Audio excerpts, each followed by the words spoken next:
The stagecoach rattled to a stop, kicking up dust that swirled through the late afternoon sunlight. Catherine Wilson clutched her single battered suitcase, knuckles white as she stared through the grimy window at Rico, Colorado. This remote mining town nestled in the San Juan Mountains was to be her new home, a place she had never seen, in a land she didn't know, to marry a man she had never met. The year was 1882, and Catherine had traveled over 1,000 miles from Boston with nothing but a letter of agreement in her pocket and enough fear in her heart to drown out the rumble of the stagecoach wheels. At 22, she had exhausted her options in the East after her parents' deaths left her penniless and alone. The advertisement in the newspaper had seemed like providence. Established rancher seeks bride of good character. Passage paid. Last stop, Rico. Called the driver as he opened the door. Catherine stepped down onto the dusty Main Street, her legs wobbly after days of travel. She smoothed her gray traveling dress, painfully aware of its wrinkles and the dust that coated every inch of her. The small mining town stretched before her, a single street lined with wooden buildings, some boasting false fronts to appear more substantial than they were. Men in work clothes moved between the saloon and the general store, and a few women hurried along with baskets over their arms. She stood there uncertain as the driver unloaded the remaining luggage for other passengers. No one approached her. No one seemed to be waiting. Panic began to rise in her throat. Had her intended husband forgotten, or worse, had he changed his mind, Miss Wilson? The deep voice came from behind her, causing her to spin around so quickly she nearly lost her balance. A tall man stood there, hat in hand. His face was tanned from the sun, with lines at the corners of his eyes suggesting he spent most of his time outdoors. He was not handsome in the way Boston men were handsome, with their smooth hands and carefully trimmed hair. This man was weathered, substantial. His shoulders were broad beneath a simple cotton shirt and his forearms were corded with muscle. "Yes," she managed, her voice barely above a whisper. "I'm Catherine Wilson, Kurt Garner," he replied with a nod. "Your husband-to-be." Catherine felt a tremor run through her body. This was him, the man she had agreed to marry, sight unseen. The man whose terse letters had given her almost no insight into his character beyond his need for a wife to help with his ranch. She had imagined 1,000 different faces for him during her journey, but none quite matched the reality. "I've got the wagon over there." He gestured toward a sturdy wagon hitched to 2 horses. "It's about an hour's ride to the ranch." He reached for her suitcase, and Catherine reluctantly let him take it. She followed him to the wagon, aware of curious glances from townspeople. Her stomach churned with anxiety. What had she done, agreeing to marry a stranger in a strange land? The desperation that had driven her decision now seemed foolish in the face of reality. Kurt helped her up to the wagon seat, his touch impersonal and brief. As he climbed up beside her, she caught the scent of soap and leather. He clicked to the horses, and they moved forward, leaving the small security of town behind. The silence between them stretched, broken only by the creak of the wagon and the steady plod of hooves. Catherine stared at her gloved hands folded in her lap, too afraid to look at the vast landscape opening around them. "You'll see the ranch when we round the next bend," Kurt finally said. "It's not much, but it's mine, paid for," Catherine nodded, not trusting her voice. The wagon rounded the curve, and she caught her first glimpse of what was to be her home. A modest cabin stood in a clearing, with several outbuildings clustered nearby. A corral held several horses, and beyond that, she could see cattle grazing on the hillside. It was beautiful in a wild, untamed way, so different from the cramped streets of Boston. "I know it ain't what you're used to," Kurt said, misinterpreting her silence.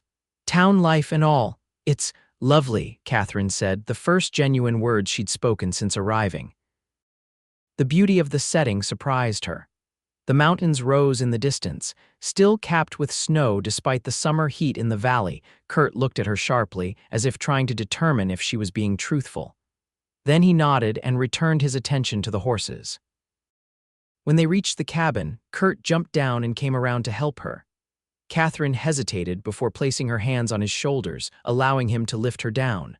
For a moment they stood close, and she could see flecks of gold in his brown eyes. Then he stepped back, reaching for her suitcase. "I'll show you around," he said, leading the way to the cabin. The interior was simple but clean. A main room served as kitchen and living area with a stone fireplace along one wall. A door led to what she assumed was a bedroom. The furniture was sturdy and functional: a table with 4 chairs, a sofa covered with a woven blanket, shelves holding a few books and household items. "Your room is through there," Kurt said, indicating the door. "I've been sleeping in the lean-to out back. Figure you'd want your privacy until—" "Well, until we're properly married." Catherine felt heat rise to her face. "That's very considerate," she managed. Kurt set her suitcase down. "Pastor comes through every other Sunday. He'll be here in 4 days. I thought we might get married then, if that suits you." 4 days. 4 days until she would be bound to this stranger for life. "Unless you need more time," Kurt added, watching her face. "Ain't no rush, I suppose." Catherine took a deep breath. 4 days is fine," she said, though nothing felt fine. Everything was happening too fast, yet she had no choice. This was the bargain she had made. Kurt nodded. "I'll let you get settled.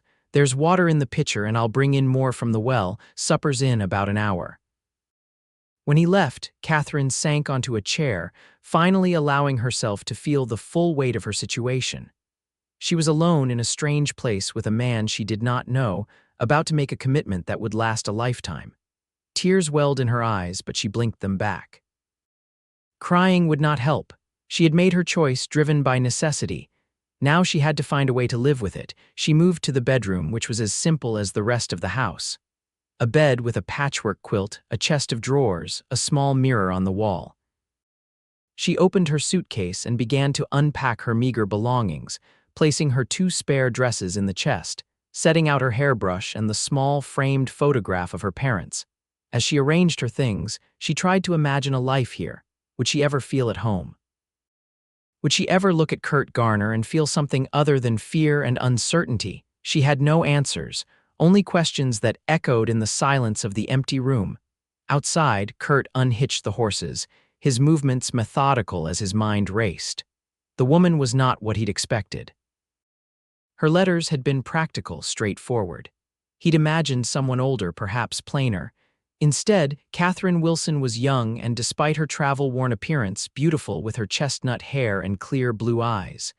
But it was the fear in those eyes that troubled him. He had never considered that she might be afraid of him. In his mind, their arrangement was purely practical. He needed a wife to help with the ranch, to cook and keep house, and eventually to bear children. He had offered her security, a home, his name. It seemed a fair bargain. But seeing her trembling on the station platform, he realized there was more to it. She had come thousands of miles to marry a stranger. Of course she was afraid. Kurt led the horses to the corral, thinking about the bedroom he had prepared for her. He had built a new chest of drawers, put fresh straw in the mattress, found the best quilt in the trading post in town. He had wanted her to be comfortable, but comfort wasn't enough. She needed— what? Time, certainly, space to adjust. And perhaps something else, something he wasn't sure he knew how to give: understanding, patience, perhaps even tenderness. These were not qualities Kurt had much practice with. After 15 years on the frontier, he had learned to be hard, to endure, to work until his muscles burned and his hands bled. Life had taught him that survival depended on strength and determination, not soft emotions. Yet watching Catherine's slender figure disappear into his cabin, he knew that the same approach wouldn't work with her. She was not a wild horse to be broken or a stretch of land to be tamed. She was a woman who had entrusted her future to him. For the first time, Kurt wondered if he was equal to the task. Catherine set the table for supper, her hands shaking slightly as she placed the 2 plates opposite each other. Kurt had brought in vegetables from a garden she hadn't noticed earlier: potatoes, carrots, and green beans. He was outside now, likely tending to evening chores. She found a pot and filled it with water, setting it to boil on the cook stove. The familiar task helped calm her nerves. This at least she knew how to do. Before her parents' deaths, she had helped their one servant with meals, learning the basics of cooking. Later, as a companion to an elderly widow, she had taken on most household tasks. When Kurt returned, he paused in the doorway, watching her work. "You didn't have to cook," he said. I could have managed. I don't mind, Catherine replied, not looking up from the vegetables she was cutting. I like to be useful. Kurt washed at the basin near the door, then came to stand awkwardly in the kitchen area. Can I help with anything? The question surprised her. In her experience, men didn't offer to help with women's work. Her father certainly never had. I think I have it in hand, she said. But thank you. They ate in near silence, the scrape of forks against plates the only sound. Catherine kept her eyes on her food, too nervous to attempt conversation. Kurt seemed equally uncomfortable, answering her few questions about the ranch with short, direct responses. After supper, he stood. I've got some work to finish in the barn. You should rest. Journey must have tired you. Catherine nodded, relieved at the reprieve yet oddly disappointed. Part of her had hoped they might talk, begin to know each other better. But perhaps that was too much to expect on the first day. She cleaned up after the meal, then sat in the gathering darkness, unwilling to light a lamp yet. Through the window, she could see a light in the barn where Kurt worked. The mountains were silhouettes against the darkening sky, so vast they made her feel tiny and insignificant. What would her life be like here? Would she always feel this alone, even with Kurt under the same roof? Or would they gradually grow closer, perhaps even find affection between them? Catherine couldn't imagine it now. Kurt seemed so remote, so contained. His courtesy toward her seemed born more of duty than genuine interest, yet he had given her a room of her own. He was sleeping in an outbuilding to preserve her reputation and comfort. These were not the actions of a callous man. With a sigh, Catherine finally lit the lamp and prepared for bed. Tomorrow would be another day, another chance to find her footing in this strange new world. The next morning, Catherine woke to sunlight streaming through the small window. For a moment, she was disoriented, forgetting where she was. Then reality returned. The cabin, the ranch, Kurt Garner. She dressed quickly in her second-best dress, pinned up her hair, and ventured into the main room. It was empty, but the fire in the stove had been lit and she could smell coffee. On the table was a note written in a surprisingly neat hand, gone to check the south pasture. Back by midday, coffee in the pot. Help yourself to anything you need, KG. Catherine poured herself coffee, added a splash of milk from a jug in the springhouse outside, and considered her day. She had hoped Kurt might show her around, help her learn the workings of the ranch. But his absence gave her a chance to explore on her own, without his watchful eyes making her nervous. After a simple breakfast, she ventured outside. The morning air was crisp and clear, the sun already warming the valley. From the porch, she could see the barn, the corral, the chicken coop, and beyond them, the pastures where cattle grazed. To the east was a vegetable garden, and beyond that, a small orchard of what looked like apple trees. It was beautiful in a wild, untamed way. The mountains rose on all sides, making her feel as if she were in a world apart from everything she had known. For the first time since arriving, Catherine felt something other than fear, a spark of curiosity, perhaps even excitement. She began with the chicken coop, finding a basket and collecting the eggs. Then she explored the garden, noting the neat rows of vegetables. Kurt was clearly an orderly man. Everything had its place and purpose. By mid-morning, she had familiarized herself with the immediate surroundings and returned to the cabin to begin preparing the midday meal. She found flour, lard, and salt in the pantry and decided to make biscuits to accompany a stew from last night's leftover beef. She was so absorbed in her work that she didn't hear Kurt return until the door opened. She turned, flour dusting her hands, to find him watching her with an expression she couldn't read. "You've been busy," he said, nodding toward the basket of eggs and the biscuits she was cutting. "I wanted to learn my way around," Catherine replied. "I hope you don't mind that I gathered the eggs." "Mind, it's a help." Kurt removed his hat, hanging it on a peg by the door. "Ranch takes a lot of work, too much for one person, truth be told. Is that why you advertised for a wife?" The question slipped out before Catherine could stop it, more direct than she had intended. Kurt looked at her sharply, then his expression softened slightly. "Partly," he admitted.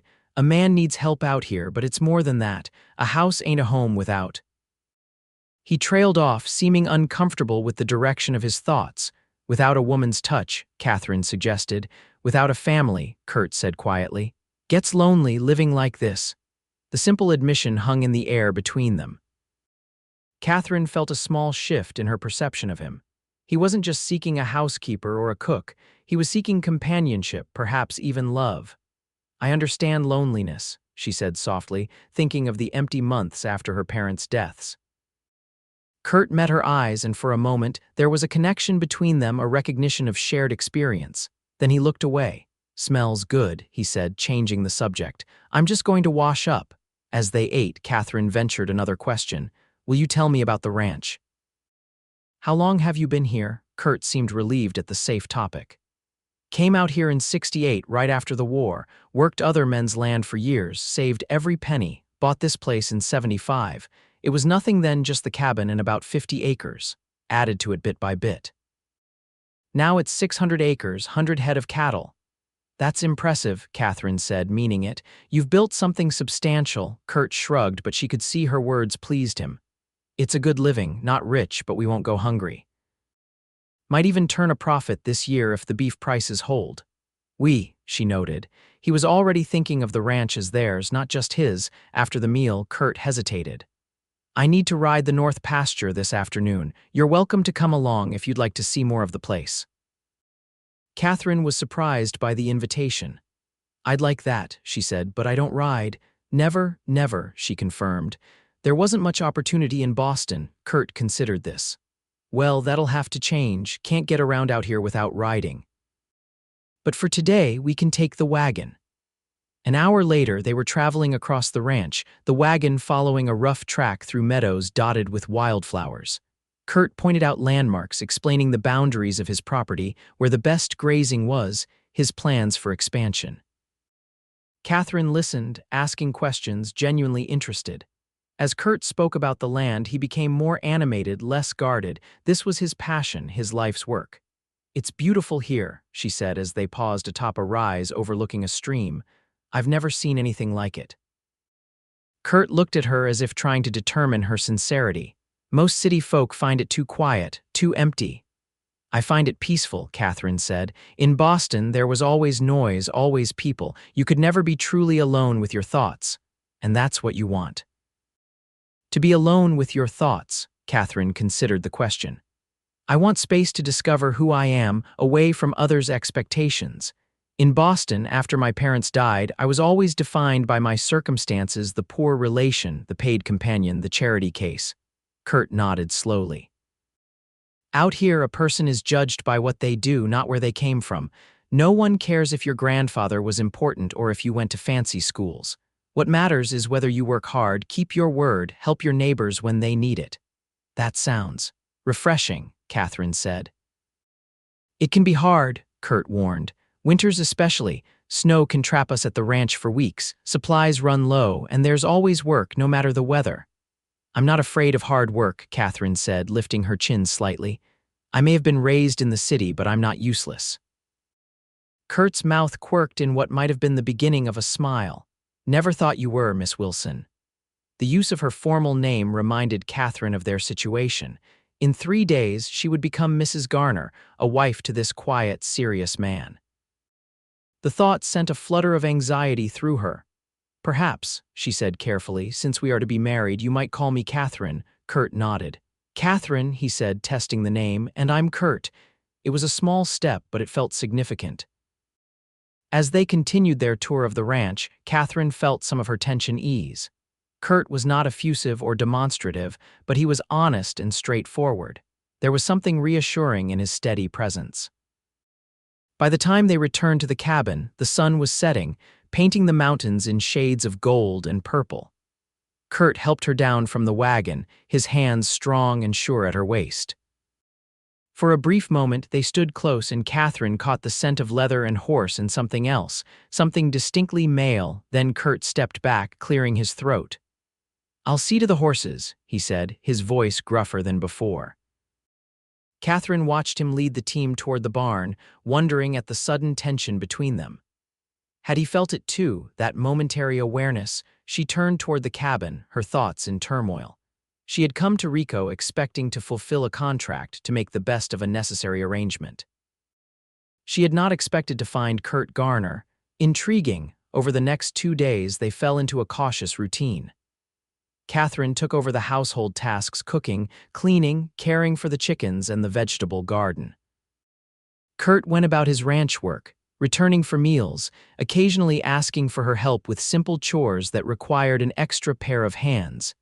They talked more, learning fragments of each other's lives. Catherine told Kurt about her childhood in Boston, her father's position as a clerk in a shipping office, her mother's death from influenza, followed by her father's decline and death from what the doctor called a broken heart.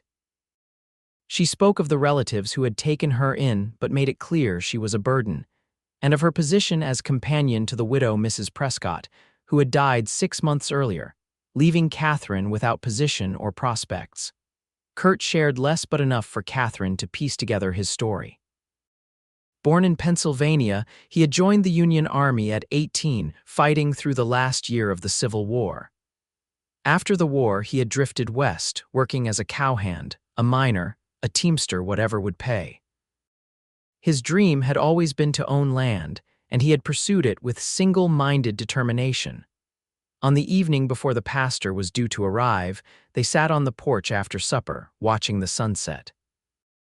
The days had been warm, but the night air was cool, and Catherine had wrapped a shawl around her shoulders. "Are you warm enough?" Kurt asked, noticing her slight shiver. "Yes, thank you," she replied. "I'm just not accustomed to how quickly the temperature drops once the sun sets." Kurt nodded. "Mountain weather can change in an instant." Silence fell between them, not uncomfortable but weighted with awareness of what the next day would bring. Finally, Kurt spoke, his voice low. "I know this isn't how you imagined your life would be," he said. "Marrying a stranger, coming to a place so different from your home." Catherine turned to look at him. In the fading light, his profile was strong, determined. "I had few choices left," she admitted, "but that doesn't mean I regret coming here." Kurt met her gaze. "You don't have to go through with it tomorrow," he said, surprising her. "If you've changed your mind, I won't hold you to it." The offer stunned Catherine. He was giving her a way out, even after paying for her journey, preparing for her arrival. "But why? You need a wife, you said so yourself." "I need a willing partner," Kurt corrected. "Not someone who feels trapped. This life is hard enough without adding that burden." Catherine felt tears prick at her eyes, moved by his unexpected consideration. "I'm not trapped," she said softly. "I chose to come here, I chose to meet you. And I'm choosing to marry you tomorrow if you still want me." Kurt's eyes searched hers, looking for confirmation of her words. "I want you," he said, his voice rough with emotion, "but I want you to be sure." "I'm sure," Catherine said, and was surprised to find she meant it. She wasn't in love with Kurt Garner. 3 days was too short a time for such deep feelings, but she respected him. She admired his strength, his determination, his quiet kindness. It was a foundation they could build upon. Kurt nodded, accepting her decision. "Then tomorrow we'll be married." As they sat together in the gathering darkness, Catherine felt a curious peace settle over her. The fear that had been her constant companion since leaving Boston had receded, replaced by cautious hope. Tomorrow she would become Mrs. Kurt Garner. It was not the future she had once imagined, but perhaps it could be a good one nonetheless. The next morning, Catherine dressed with care in her best gown, a blue silk that had seen better days but was still presentable. She pinned her hair up, securing it with her mother's pearl combs, and pinched her cheeks to bring color to them. Kurt had ridden to town early to meet the pastor and bring him back to the ranch. 2 neighbors had also been invited to serve as witnesses, the Millers, who owned the neighboring ranch to the east. Catherine's hands trembled as she fastened the last button on her bodice. This was her wedding day, nothing like the celebration she had once dreamed of, with family and friends and music. Instead, she would be married in a simple cabin with strangers watching, to a man she had known for only 4 days. Yet there was something honest about it, stripped of pretense and social expectations. This marriage was about building a life together, about partnership and shared work. Perhaps in time it would also be about love. A wagon approached outside, and Catherine took a deep breath, straightening her shoulders. It was time. She stepped out onto the porch as Kurt helped an older man down from the wagon, the pastor, she presumed, a white-haired gentleman in a dark suit that had seen better days. Behind them came another wagon bearing the Millers, a middle-aged couple who greeted Kurt with easy familiarity. Kurt turned toward the porch, and for a moment he simply stared at Catherine, his expression unreadable. Then he approached, offering his arm. "You look beautiful," he said quietly, for her ears alone. Catherine felt a blush rise to her cheeks. "Thank you." Kurt introduced her to Pastor Simmons and the Millers. Mrs. Miller, a plump, friendly woman, immediately took Catherine's hands in hers. "We're so pleased to meet you, dear," she said warmly. "Kurt's a good man, best neighbor we could ask for. He deserves some happiness." "Thank you," Catherine said, touched by the woman's kindness. "I hope we'll become good friends. Of course we will." "It's been far too long since I've had another woman to talk to out here. You must come to dinner next week." The simple ceremony took place in the main room of the cabin. Pastor Simmons spoke briefly about the duties of husband and wife, the sacred nature of marriage, the importance of faith and perseverance. Then he asked them to join hands. Kurt's hands were rough with calluses, but his touch was gentle as he held Catherine's smaller hands in his. Their eyes met as they repeated their vows, solemn promises to love, honor, and cherish each other until death parted them. "I now pronounce you husband and wife," Pastor Simmons concluded. "What God has joined together, let no man put asunder." There was a moment of stillness, then Kurt leaned forward and placed a chaste kiss on Catherine's lips there first. It was brief, almost tentative, but Catherine felt a warmth spread through her at the contact. Mrs. Miller wiped tears from her eyes. "So beautiful," she sniffled.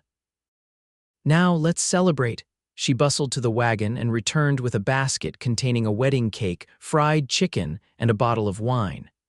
Couldn't let your wedding day pass without proper refreshment. The next few hours passed in a blur for Catherine. The Millers were kind and welcoming, sharing stories about the area, offering advice about winter preparations, inviting them to the town's harvest festival in October. Pastor Simmons blessed their home before departing, promising to return in a month for Sunday services.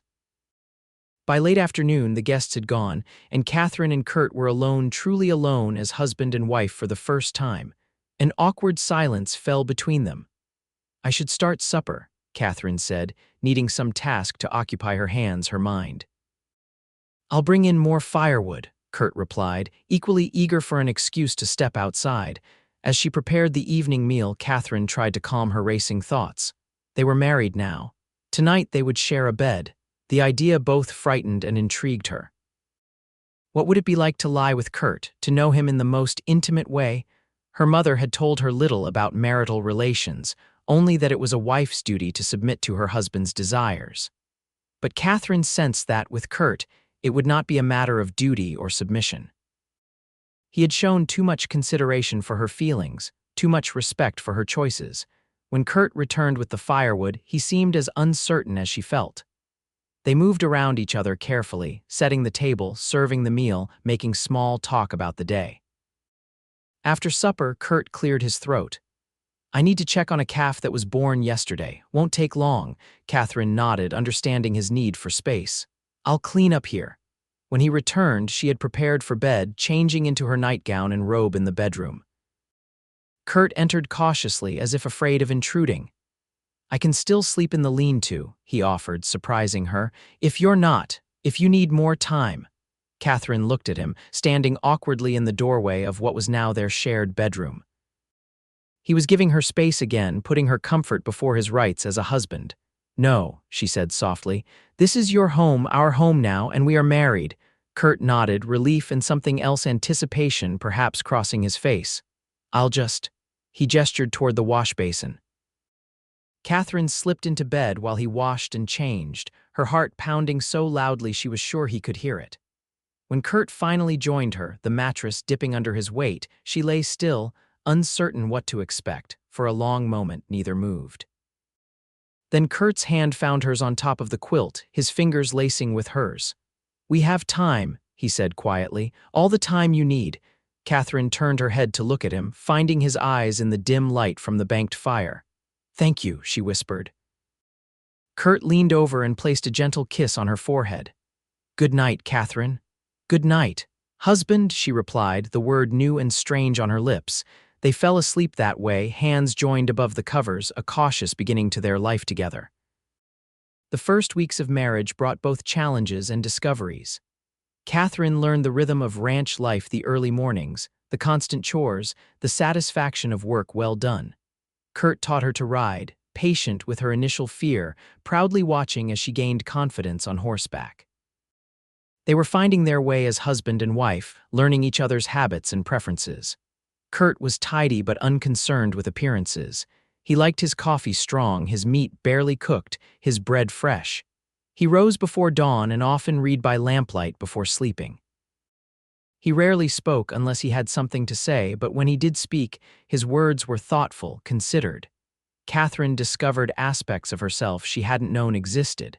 She found she loved the physical work of the ranch, the way her body grew stronger, more capable. She enjoyed the connection to the land, watching seeds she planted grow into food for their table. She took pride in making the cabin more comfortable, adding small touches: wildflowers in a jar, curtains sewn from fabric purchased in town, a braided rug before the fire. At night, they shared a bed but had not yet shared physical intimacy beyond kisses and gentle touches. Kurt never pressed for more, seemingly content to let their physical relationship develop at Catherine's pace. His restraint both relieved and confused her. Did he not desire her? Or was he simply being considerate of her feelings? One evening in late August, they sat on the porch after supper, watching a thunderstorm roll in from the mountains. The air was electric, heavy with anticipation of rain. Storms coming fast, Kurt observed. Might be a big one. Catherine nodded, watching lightning flash in the distance. Will the cattle be all right? They know to seek shelter, Kurt assured her. Smart enough to get out of the rain, at least. As the first heavy drops began to fall, they moved inside. Kurt built up the fire while Catherine closed the shutters against the wind. The storm hit with full force, rain lashing against the cabin, thunder booming overhead. Catherine jumped at a particularly loud crash and Kurt looked up from the fire. Afraid of storms? He asked. Not usually, she admitted, but they seem more powerful here with nothing to break their force. Kurt nodded. First summer I spent out here, storms kept me awake every night. Now I find them comforting in a way, reminder of how small we are compared to nature. A gust of wind rattled the shutters, and the cabin grew suddenly darker as the lamp flickered. Better light the spare lamps, Kurt said, reaching for the matches. Wind might take down the lamp. They moved around the cabin, lighting additional lamps against the growing darkness. As Catherine reached for the lamp on the high shelf, a tremendous crack of thunder startled her. She stumbled backward, directly into Kurt's solid chest. His hands came up to steady her, gripping her shoulders. Easy, he murmured, his breath warm against her hair. Catherine turned in his arms, suddenly very aware of his closeness, of the heat of his body through the thin fabric of her dress. Their eyes met in the flickering lamplight, and something shifted between them, a barrier falling away. Kurt's hands slid from her shoulders to her waist, drawing her closer. Catherine, he said, her name a question. She answered by rising on tiptoe, pressing her lips to his. Unlike their previous careful kisses, this one deepened immediately, Kurt's mouth moving against hers with newfound urgency. Catherine responded instinctively, her arms winding around his neck, her body molding to his. When they finally broke apart, both were breathing heavily. Kurt rested his forehead against hers, his eyes closed. I've wanted to do that properly since the day you arrived, he confessed. Why didn't you? Catherine asked, genuinely curious. Kurt pulled back slightly to look at her. You were afraid of everything, this place, the future, me. I didn't want to add to that fear. I'm not afraid now, Catherine whispered. Kurt searched her face, looking for confirmation. Whatever he saw there must have satisfied him, because he swept her into his arms and carried her to their bedroom. That night, as the storm raged outside, they discovered each other fully for the first time. Kurt was gentle, patient, guiding Catherine through unfamiliar sensations with tender care. What began as awkward exploration became a dance of increasing passion, culminating in a joining that left them both breathless and changed. Afterward, they lay tangled together, the sound of rain on the roof a soothing counterpoint to their gradually slowing heartbeats. Kurt's hand traced lazy patterns on Catherine's bare shoulder, and she nestled closer into his embrace. "I never expected this," she murmured against his chest. "What?" Kurt asked, his voice a low rumble beneath her ear. "To feel this way, to feel cherished." Kurt's arms tightened around her. "You are cherished, Catherine, more than I know how to say." Catherine raised herself on one elbow to look at him. In the dim light, his face was open, vulnerable in a way she had never seen before. "I think you're saying it perfectly," she told him, leaning down to kiss him softly. As they drifted towards sleep, Catherine realized that something fundamental had changed between them. What had begun as an arrangement, a practical solution to both their problems, had become something else entirely, something that felt remarkably like love. The next morning, Catherine woke to find Kurt already gone from their bed. She dressed quickly and found him in the barn, tending to a mare about to foal. "She's early," he explained when Catherine appeared in the doorway. "Been watching her for weeks, thought we had another fortnight at least." Catherine approached carefully, noting the mare's labored breathing. "Is she all right?" "Think so," Kurt said, his voice calm and reassuring, as much for the horse as for Catherine. "Just needs a little help." Catherine watched as Kurt worked, his movements sure and gentle as he talked softly to the nervous mare. His capable hands guided the foal into the world, easing its entrance with practiced skill. When the spindly-legged colt finally stood, wobbling next to its mother, Kurt stepped back, a rare smile lighting his face. "Perfect," he pronounced. "Strong lungs, good legs, he'll make a fine riding horse." Catherine found herself smiling too, moved by the miracle of birth and by Kurt's obvious joy. "He's beautiful," she agreed. Kurt turned to her, still smiling, and in that unguarded moment, Catherine saw all the feelings he usually kept hidden: pride, happiness, and something deeper, warmer, directed solely at her. "You're beautiful," he said, stepping closer. Despite the hay dust on his clothes and the sweat dampening his shirt, Catherine went willingly into his arms. "I love you, Catherine," Kurt said against her hair, the words simple and direct like the man himself. "Don't know exactly when it happened, but it's true." Catherine pulled back to see his face, her heart full to bursting. "I love you too," she said, realizing as she spoke that it was true.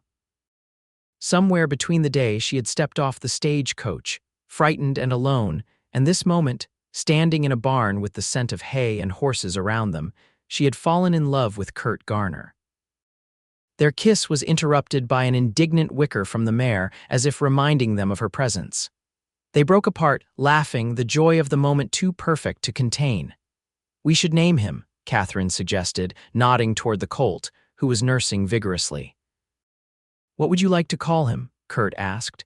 Catherine considered, watching the colt's determined efforts to stay standing on his wobbly legs. "How about Pioneer? Because he's just beginning his journey like us." Kurt's arm tightened around her waist. "Pioneer it is."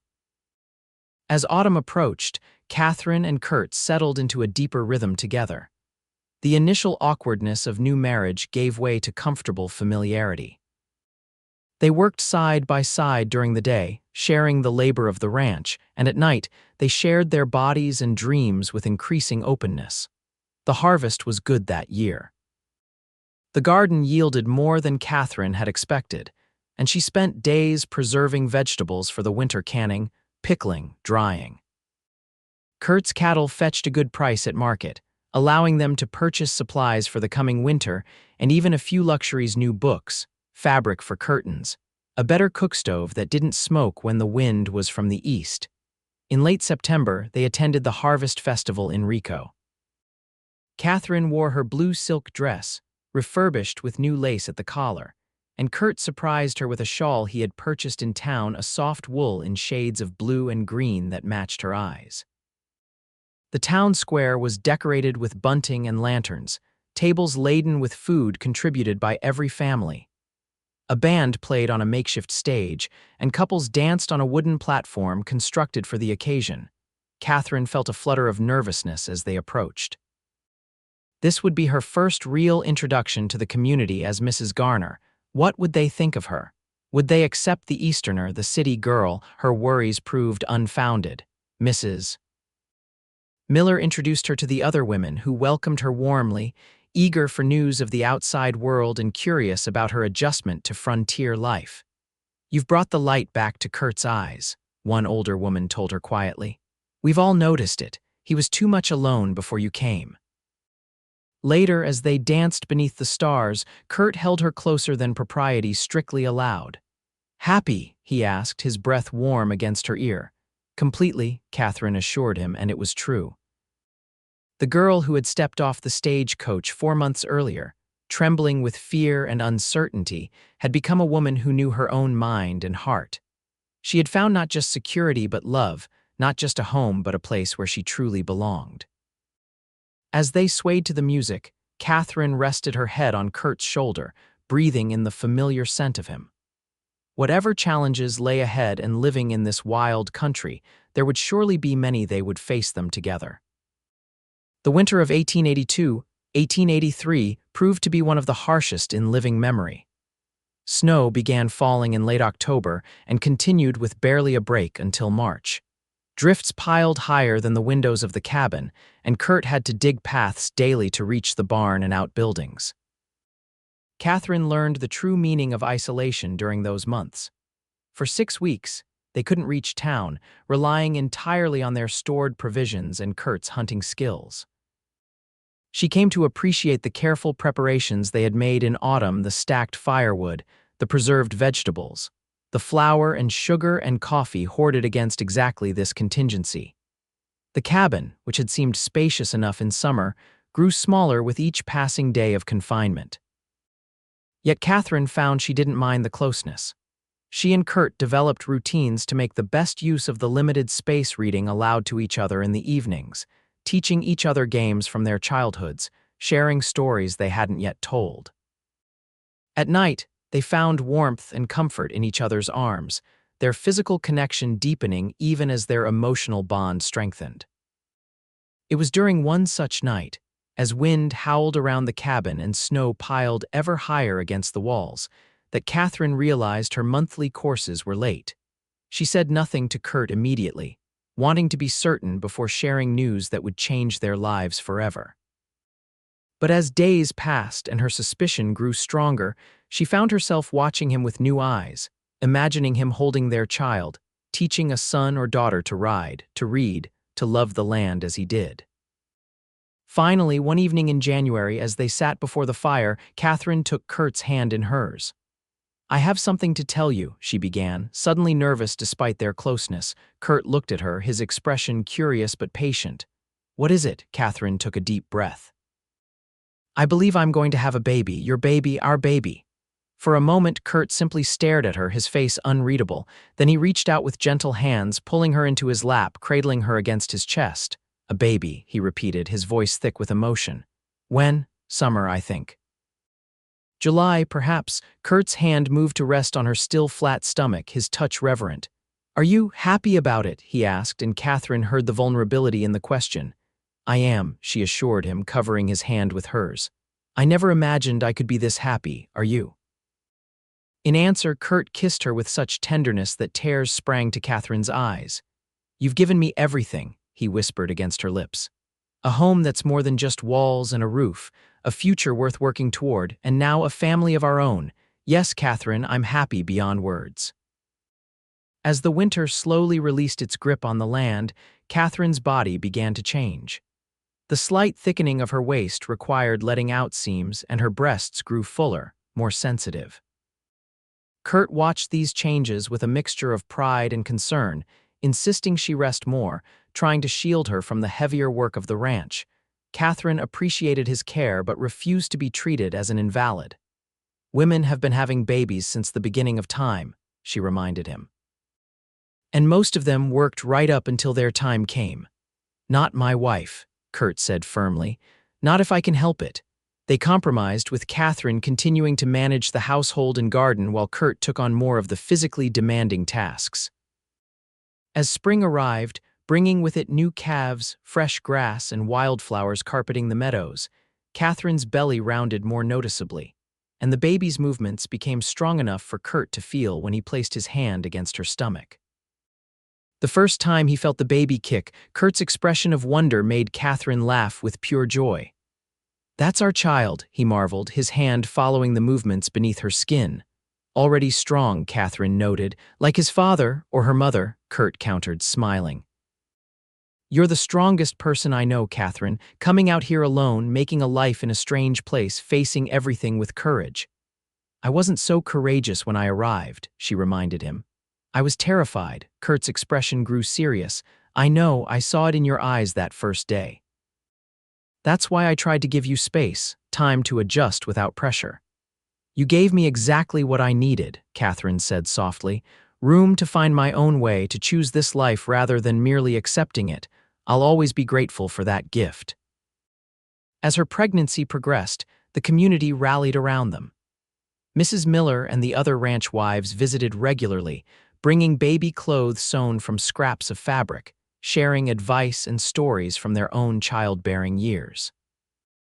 The men helped Kurt prepare for the coming hay harvest, knowing he would need to complete the work before Catherine's confinement. In June, as Catherine entered her final month of pregnancy, the heat became oppressive. She found herself moving more slowly, resting often in the shade of the porch. Kurt watched her with growing concern, insisting they move their bed downstairs to spare her the climb to the loft. The doctor from Durango will be passing through next week, he told her one evening. I've arranged for him to stop here. Catherine nodded, grateful for Kurt's foresight. Though she had faith in her body's ability to bring their child into the world, the presence of a doctor eased some of her anxiety about the birth. Dr. Wallace arrived as promised, a competent, middle-aged man with kind eyes and capable hands. After examining Catherine, he pronounced her healthy and the baby well-positioned. First babies often take their time, he warned them. Don't be alarmed if your labor is long, Mrs. Garner. Your body is well made for childbearing and everything appears normal. He left them with instructions for the birth and a promise to return in 3 weeks if the baby hadn't arrived by then. The waiting was the hardest part. Each day seemed to stretch endlessly, the July heat making Catherine increasingly uncomfortable. Kurt rarely left her side now, delegating ranch work to a neighbor's son he had hired to help with the summer chores. You don't need to hover, Catherine told him, though secretly she was touched by his attentiveness. I promise to call for you when the time comes. I'm not taking chances, Kurt replied stubbornly. Not with you or our child. When labor finally began, it was in the cool hours before dawn. Catherine woke to a cramping pain that wrapped around her lower back and tightened her abdomen. She lay still, waiting to see if it would return, not wanting to wake Kurt unnecessarily. When the second pain came, stronger than the first, she knew. This was the beginning. Kurt, she said, touching his shoulder. It's time. He was instantly alert, sitting up beside her. The baby's coming. Are you sure? Yes, Catherine said, managing a smile despite her nervousness. Your son or daughter is finally ready to meet us. The next hours passed in a blur of increasing pain and focused effort. Kurt followed the doctor's instructions precisely, boiling water, preparing clean cloths, helping Catherine walk when she felt the need to move, supporting her when she needed to rest. Catherine had never known pain like this, waves that built and crested and receded only to build again, stronger each time. Yet she found a rhythm to it, a pattern she could follow, her body instinctively knowing what to do. Kurt's steady presence anchored her. He wiped her brow, offered water between contractions, murmured encouragement when the pain became so intense she doubted her strength to continue. You can do this, he told her, his faith in her unwavering. You're the bravest person I know, Catherine. Our baby is lucky to have you for a mother. As the sun reached its zenith, Catherine felt a new pressure, an overwhelming urge to push. Kurt checked her progress as the doctor had shown him, his hands gentle despite their strength. I can see the head, he said, his voice thick with emotion. Just a little more, Catherine. Our baby's almost here. With a final, tremendous effort, Catherine bore down, feeling the baby slip from her body in a rush of relief and joy. A thin cry filled the room, the most beautiful sound she had ever heard. A boy, Kurt said, his voice breaking. We have a son. He placed the squalling infant on Catherine's chest, and she looked down at her son for the first time, red-faced and indignant, with a shock of dark hair like his father's. "Hello, little one," she whispered, tears running freely down her face. "We've been waiting for you." Kurt sat beside them on the bed, his arm around Catherine's shoulders, his other hand gently touching his son's tiny fingers. "He's perfect," he said in awe. "Absolutely perfect." As she held their child, Catherine felt a love so powerful it took her breath away, love for this new life they had created together, and love for the man beside her, who had given her not just a home but a family, not just security but joy. "What shall we call him?" Kurt asked, his eyes never leaving his son's face. Catherine looked at the baby, then at her husband. "How about Thomas, after your father, Thomas Kurt Garner?" Kurt's eyes met hers, filled with emotion at her choice to honor his family. "Thomas," he agreed, "it suits him." As the summer heat gave way to autumn's crisp clarity, Thomas grew stronger daily. He was a good-natured baby, with Kurt's dark hair and serious expression but Catherine's blue eyes and quick smile. Kurt proved to be a devoted father, as comfortable cradling his son as he was handling ranch work. Catherine watched them together with a heart full of gratitude. How far she had come from that frightened young woman who had stepped off the stagecoach a year earlier. This place that had once seemed so alien, so forbidding, was now home in every sense of the word. These mountains, these valleys, this small cabin filled with love, this was where she belonged. On a golden afternoon in October, Catherine sat on the porch, Thomas sleeping in her arms, watching Kurt work with a young horse in the corral. His movements were confident, assured, his voice a steady murmur of encouragement as the horse learned to accept a saddle. Pioneer, the colt born that transformative night when they had first declared their love, grazed nearby, already growing into a handsome yearling. Beyond him, cattle dotted the hillside, fat and healthy before the winter's coming.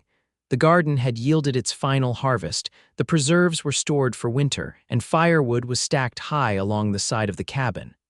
They were prepared for whatever the seasons might bring. Kurt finished with the horse and turned toward the cabin, his eyes finding Catherine and Thomas on the porch. His face softened into the smile he reserved only for them, and he crossed the yard with long strides. Sitting beside her, he placed one arm around her shoulders and gently touched Thomas's downy head with his other hand. "Happy?" he asked, the question that had become a familiar exchange between them. Catherine leaned into his embrace, feeling the solid strength of him, the security of his love. "Completely," she answered truthfully. "Are you?" Kurt's arm tightened around her. "More than I ever thought possible," he admitted. "You've given me everything I never knew I needed, Catherine, a true partner. A son, a reason for all the years of hard work and loneliness." Catherine turned her face up to his.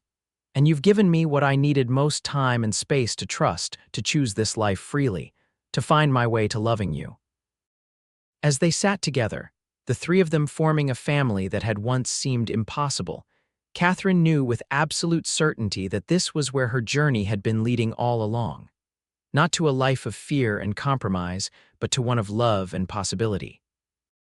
The mail-order bride who had arrived with nothing but fear had found courage. The cowboy who had given her time and space had found love. Together, they had built something stronger and more beautiful than either could have created alone. As the sun sank toward the mountains, painting the sky in shades of gold and purple, Catherine rested her head on Kurt's shoulder, their son sleeping peacefully between them. The future stretched before them, full of promise, full of love, and in that moment it was enough. It was everything.